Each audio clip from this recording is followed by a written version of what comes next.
Hello everyone, welcome back to my channel. My name is Colleen. I write sci-fi and fantasy stories.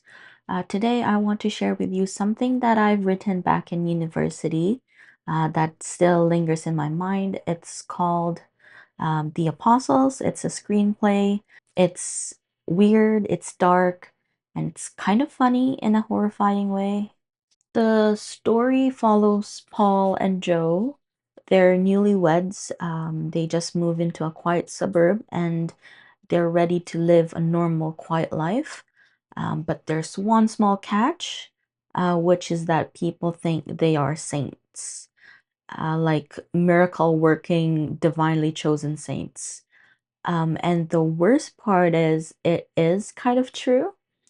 There's an early scene where people start leaving gifts on their doorsteps, flowers, chocolates, jewelry made of bird bones. And Paul looks at it all and says, they're offerings, not gifts. There's a difference. They expect miracles in exchange for these. Now, Paul isn't trying to be holy, but the weirdest things start happening. Like when he was out on a jog, he runs into an old couple and he pays them a compliment. He says something like, "You don't look a day over 30."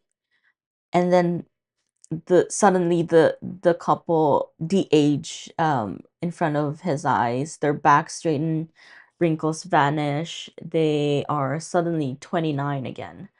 And Paul is just standing there like, what the hell did I do? That's kind of the core of the tension. uh he doesn't choose these miracles. They happen because of what people want most in their hearts, their truest, deepest desires, subconscious desires that they don't really voice out. But somehow, whenever Paul kind of hits the nail on the head, they become real. Word spreads fast. Soon there's like literal lineup outside their house. There's a number system, a woman with a megaphone, a kid organizing the gifts by size on the lawn, news cameras rolling. It's surreal, and people aren't asking for spiritual guidance. They are asking for everything else. One guy goes, "There's this guy I like, but he's straight. Can you make him gay?" Obviously, they shut him down. Paul and Joe are just trying to handle all this chaos as best as they can. But the more people show up, the more complicated it gets. And Paul, he's spiraling. He says, "I'm scared. What if I say something wrong? I don't want to accidentally."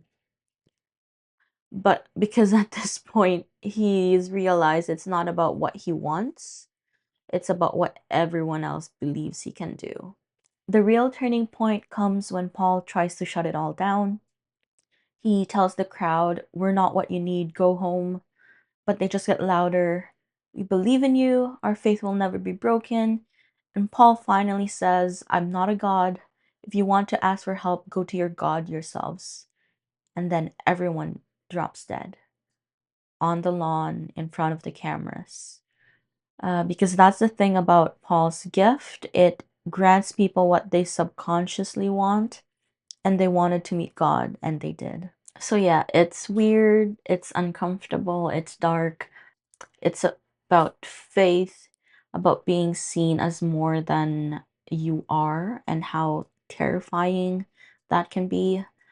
Paul just wants to be a person, but the world won't let him. They turn him into a saint, into a monster, into whatever they needed him to be.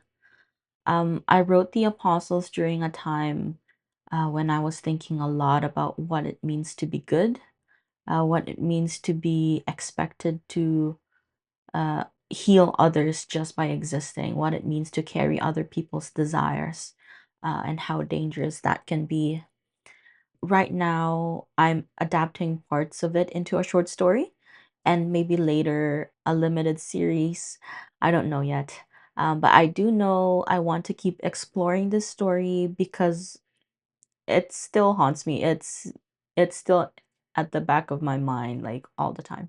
I'm curious, if you had a power like Paul's, where people's deepest desires come true around you, what do you think would happen? What would it be beautiful, terrifying? Let me know in the comments. Thanks for letting me ramble about the apostles. If you want more writing updates, behind the scenes process, or just storytelling chats, hit like, subscribe, or leave me a message. I always love hearing from you. And if you're working on something strange and personal, maybe a little scary, keep going. It probably means you're onto something. See you next time.